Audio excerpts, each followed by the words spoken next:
At narito po tayo sa aming difficult chika na talaga po namang maigting na maigting pang pinag-uusapan kaya dapat naming himay-himayin at pag-usapan. Ito po si Arwin Ignacio, the diva that you love. Kasama ko ang aking kumaring ultra maldita. Hi, this is Alex Brosas. Ito po ang The TT Show, Tarayan at Halakain Showbiz Edition. Isang linggo na po ang nakalipas.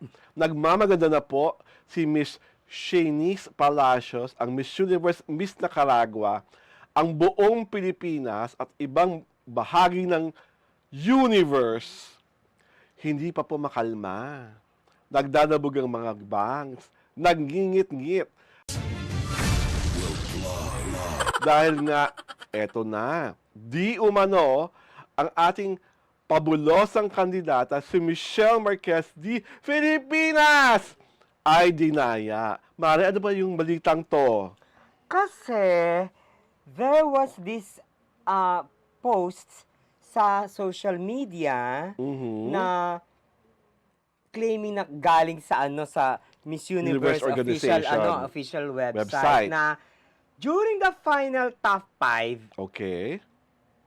Flinash, nakasama pa yung pangalan ni Michelle D.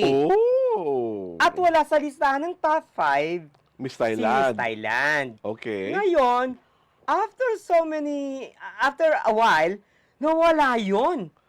So, biglang napalitan, nawala naman yung pangalan ni Michelle D, at ang pumalit ay yung Miss Thailand. So, there was inconsistency to what was posted on social media. Oh. Yun ang feeling nila. Bakit nawala si Michelle D when in fact, yung parang sa original post, siya dapat. Oo, siya dapat. That should be explained. Hindi in-explain. At hanggang Kaya ngayon, ang wala feeling pa rin nila, explanation. kaya ngayon, ang feeling nila, that, Michelle D's top 10 finish is not what it should be. Dapat nasa top 5 pa top siya. 5 pa siya. Oo. Okay. Yun ang issue. Kaya ang feeling nila, dinaya ang Pilipinas. Yun. So, merong cooking in a portion. Oo.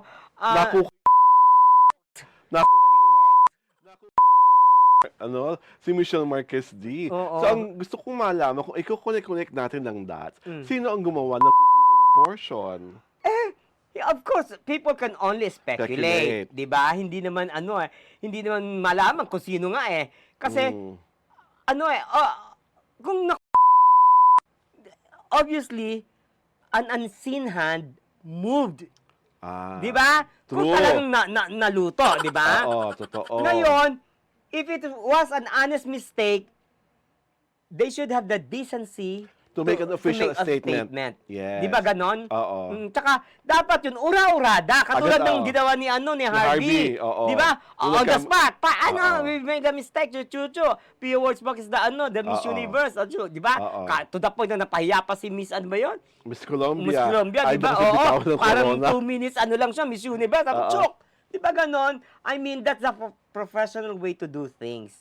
In running an organization such as Miss Universe, di ba? So sa akin naman, kasi parang si Michelle naman, I think tanggap niya na she was not destined to become Miss Universe and she believes that there are better opportunities coming her way. Lalo na nga, di ba, siya ang winner, isa sa mga winner do sa Voices something. Yung nabigyan siya ng $12,000 for her may advocacy. kasi siya. Tungkol sa autism. Tapos nanalo pa rin siya na parang yung sasakay siya sa vapor, yung carnival tours. Okay. Meron siya mga special awards na napalunod sa Miss Universe. So, I know that will open more opportunities for her. And kasi parang ayokong i-dignify na dinaya siya. Kasi parang hindi naman to politika. Ay! You mean? Ang pandaraya exclusive sa politika? Now! I refuse! Hello! Pero mas malalaki siya talaga ang pandaraya. Oo, talagang given na yun. Pero, Diyos ko dahil, politika, showbiz, yung mga award-award na yan, di ba? May mga dayaan din. Ano ka pero ba? kasi sa akin, kaya Na-convince ka na. Na-convince na ako. Kasi nga, naglabas na ng official statement si Michelle. That she's okay with the results. At siya nga, on her own, inamin niya na she was not destined to become Miss Universe. Although nanghihinayang siya dahil hindi siya umabot sa Q&A dahil nga isang taon niyang pinaghandaan ang Q&A portion. Mm. But para sa akin, she gave a good fight. Ang bongga din ng oo. swimsuit competition. At Obviously. talagang outstanding ang kanyang black gown Mm-mm. compared to the gowns of the other contenders. Na mga Mm-mm. naka-shining, shimmering, parang alam mo naman ganoon lagi ang mga gowns ng beauty queen, Yeah, lalo na oo. sa Miss Universe, yung Mm-mm. nagkikintaban. Yeah. Diba? Sa kanya was something else. It was really very dramatic. Eh, kasi ang feeling ko kasi, hindi niya alam Na? na merong lumabas na Yeah, yung I sa think top so. 5, Oo. di ba? Kaya, yun ang nasabi na. Oo. Ang nasabi niya, had she known about it, I'm sure it it's would going have to be- been a different story. Oo. Di ba? Ganun lang naman yun, di ba? Oo. Parang she didn't have any knowledge about the top 5, yung unang lumabas Mm-mm. sa website ng Miss Universe. Oo. Otherwise, maglalaban yun. Baka magwawala si si Melanie Marquez. Pag nakita, nandun sa top 5 yung anak ko, chut, tapos wala sa di ba? Parang Well, sa announcement. for one thing, ang nangyari naman is that parang nagkaroon ng totoong sisterhood si Michelle kay Miss Thailand, kay Miss okay. Antonia. Oo. Parang they become good friends Mm. during and after the pageant. Mm-mm. Meron nga silang parang term of endearment Ano na yun? nakalabas sa IG. Ang tawag ni Michelle kay Miss Thailand ay Mommy. Mm. Ang tawag naman ni Miss Thailand kay Michelle ay Daddy. So, couple na sila. Charot! I don't know kung couple sila or yun ang kanilang term of endearment lang talaga. Wow, di Diba? ba? That which for me is a very, very sweet thing. Saka may picture na lumalabas sa social media na patapos, di ba normally, ang first runner-up at ang Miss Universe Miss magyayakapan oo, after yeah, oo. after ma-announce. And the Miss Universe is, ang Miss Thailand, ma, tinalikuran niya agad si Ay, si Miss Nicaragua? Miss Nicaragua. Tapos, Oh. pumunta agad siya kay Michelle, sa inalo niya agad, Ay. niyakap niya. Taray. Parang mas, So, what does it connotes? it connotes that they're close. Che! Napakalinis mo, tarot! Hindi Sure. baka ganun na yung friendship nag-foster Oo, during nag-foster the, during the pageant. The pageant. oo. Diba? Which is And- good. Oo. Ang isa pang hindi ko makakalimutan sa MU na to, kasi nga, di ba, supposedly, very inclusive na. Oo nga, na merong inclusive. nanay. Ang dami na imbier na. May nanay na Miss Colombia, na meron na isang anak na lalaki. And sa akin, the plus size Miss Nepal is something else. Napakaganda sa akin na nagkaroon finally, after so many years, nagkaroon isang plus size, kasi may plus size supermodels na eh. Mm-mm. So wala namang masama na magkaroon ng plus size beauty queens, which is of course, matagal na nangyayari sa Pilipinas. Dahil sa atin talaga, malala ang issue ng body shaming. Sabi mo, anong tawag dito, may yung nanay na nakapasok, si Oo. Miss Columbia. Oo. So, misnomer na yung Miss Universe. Kasi hindi na siya Miss. Well, Di ba? that is something that the pageant has to address. Oo, di ba? Parang, hindi na yan Miss. Kasi may nakapasok na was there a time na may nakapasok na ba na transgender dyan? Transwoman. Transwoman? This year meron rin, dalawa. Meron din, Di ba parang, hindi na siya Miss.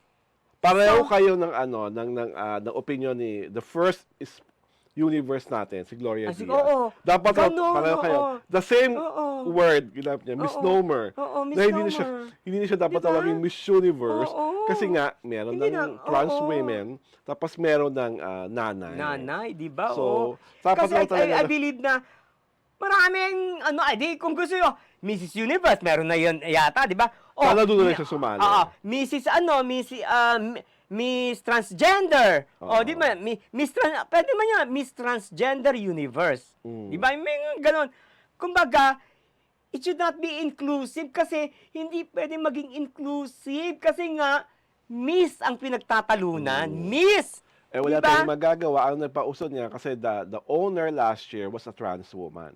Si Anne, 'di ba? So siya ang nagtanggal nung lahat biglang wala nang age requirement.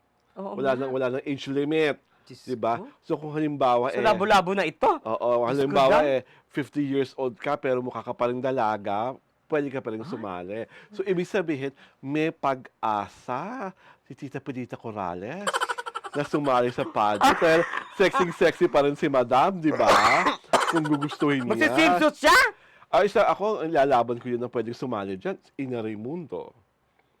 4 ang anak, pero sexy yan pa rin, I di don't ba? find her sexy. Ay, Supla na masyado ng katabi ko. Ewan ko na lang sa'yo. Vivian Bellis ang still sexy. Ah. Yung ganon, di ba? Well, dahil dyan, gusto mo si Vivian Bellis sumali, mag-extra na lang tayo. Mag-subscribe na po kayo sa aming YouTube channel at i-follow kami sa Diario Tirada at sa Daily TV yung Facebook page para hindi kayo maeskupan. Ito po si Alwin Ignacio, ang diva that you love. Kasama ko aking kumaring Ulso Maldita. Hi, this is Alex Brosas. Ito po ang The TT Show, ng Tarayan at Talaken Showbiz Edition. Magandang Sabado po sa inyong lahat.